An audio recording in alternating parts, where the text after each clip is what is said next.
Spring 1806, Carteret Islands. There was, however, on that still, bright day, that anything untoward was going to happen. Her uncle had taken the Mary, with a cargo of timber in her beloved her ship. Cicely handled the schooner well and became known and trusted in her uncle's stead, once racing out the local boats to the current line, to the laughter and frivolity of all, something which was becoming a tradition each time she got to Madders and Marne. Cicely had wanted to go that day, but something was making her feel faint. The heat of the season, she told herself, although they were so close to the equator that there wasn't much variability in the climate.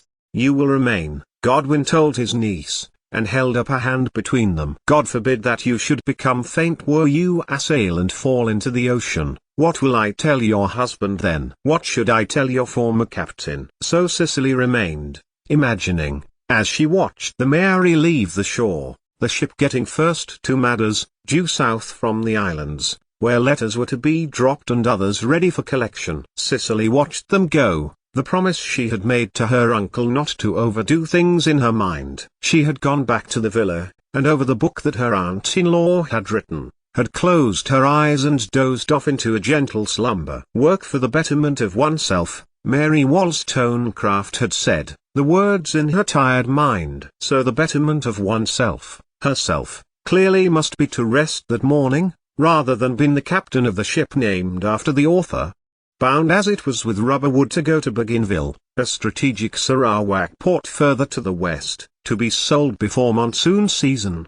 It was a knocking at the door that brought Cicely awake, and she called out for Adam, thinking it was him. Eka and Eka, Adam, her uncle's servant out of choice and indeed the rouser of her senses, was on the other side of the drawing-room door, and brought her to the front of Godwin's villa. A woman was looking at her, unblinkingly, unemotionally, cradling in her arms a child. She is to be abandoned, and the child, Ika warned, as Cicely made to speak to the woman. He had drawn her back inside and closed the door, speaking to her, urgently, warningly. But Cicely recognized the woman. It had been the same woman who had been alone when in labor, and Cicely had helped her through the birth to produce a healthy child, presumably the child in her arms. She shook her head and made to open the door again. While Ika did not bar her way, he did raise his voice. In this island culture, he was at pains to explain, the woman is an untouchable,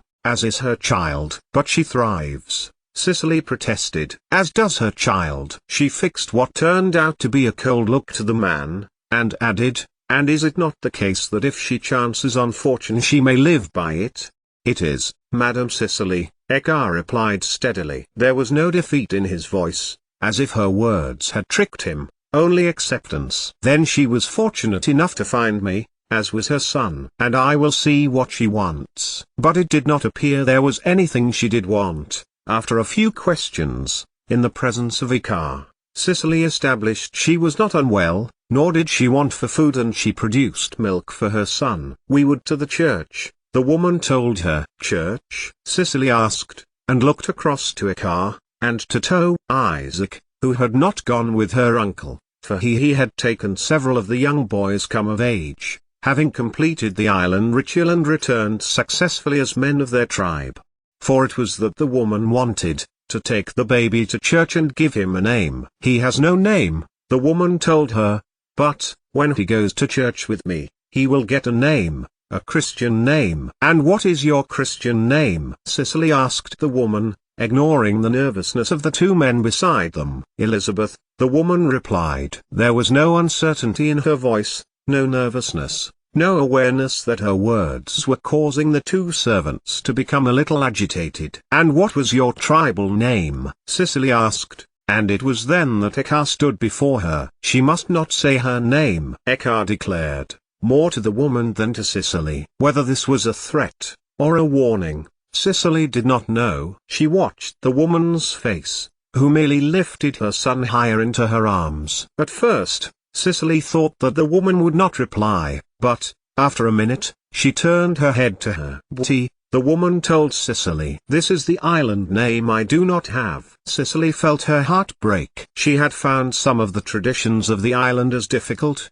and this was particularly hard to bear. To not have a name because she had been put to birth and potentially left to die, and when that didn't happen, to be left without a name for the child to be treated the same. "And what island name does your son not have?" Cicely asked, carefully. Now, she noticed Butty, soon to be Elizabeth, glanced at John. "He is not John," Butty told Cicely, with equal care, "but he will be John, after John the Baptist." And so, in the absence of her uncle, who read Wesley's Bible to the island's people every Sunday, Cicely took the baptism service. She felt bright, her energy seemed to have returned to her that she would be doing such a thing, and she rang the bell for school at chapel, not understanding the looks Isaac and Adam, and his wife, Cicely's uncle's housekeeper, Buey, Mary, were giving to one another.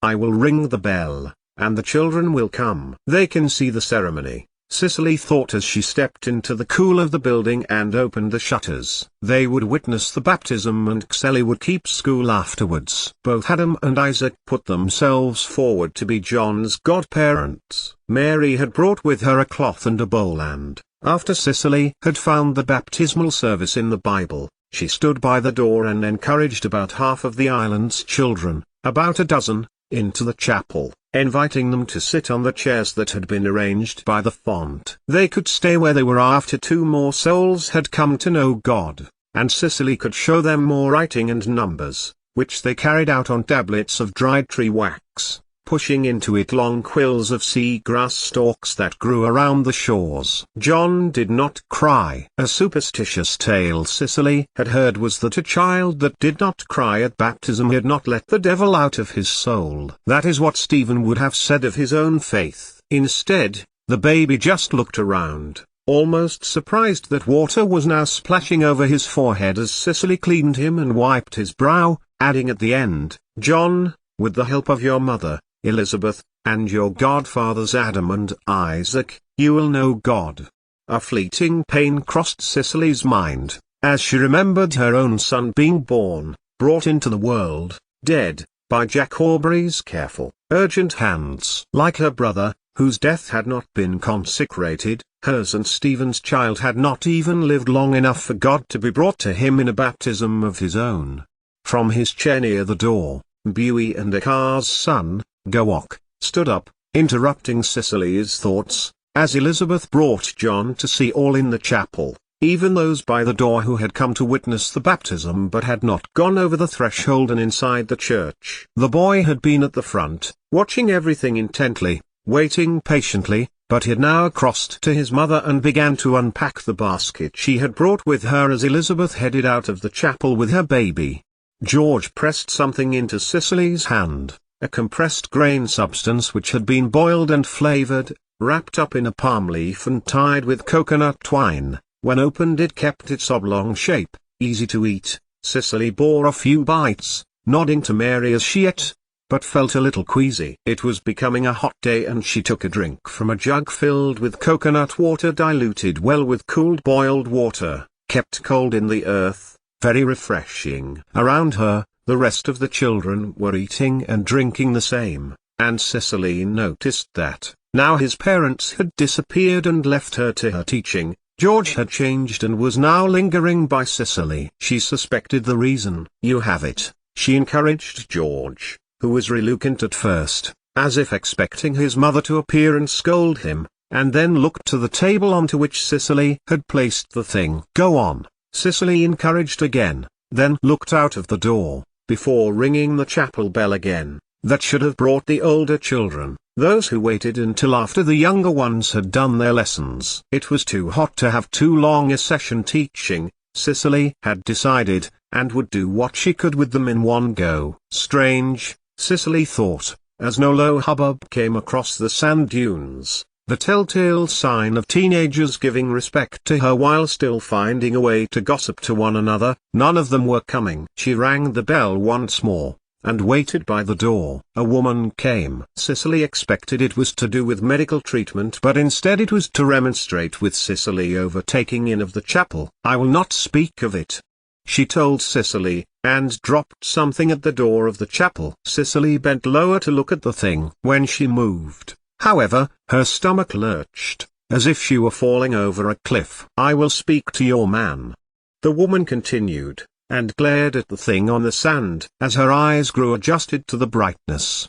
Cicely thought it was a rodent of some sort. But rats were non-existent on the islands, and when she looked harder, the black, tufted thing looked as if it had blood on it. "My man?" Cicely repeated, wondering if the woman, who was glaring at her defiantly, meant Godwin or Stephen. Before she could try to unpick what was going on, however, a scream rose from beyond the sand dunes where her uncle's villa was built. She turned, and saw someone running. Several people running, and more screams. Cicely looked further out, and to her horror, saw the cause. A ship had anchored just beyond the sandbars. From that ship, boats had been launched, some of them reaching land, their increasing numbers increasing the shouting and screaming as the people who were running were islanders. They were not fast enough, some of them, and they seemed to freeze in midair with their arms outstretched before falling to the floor, being killed. With slowly dawning horror, Cicely realized the island was under attack.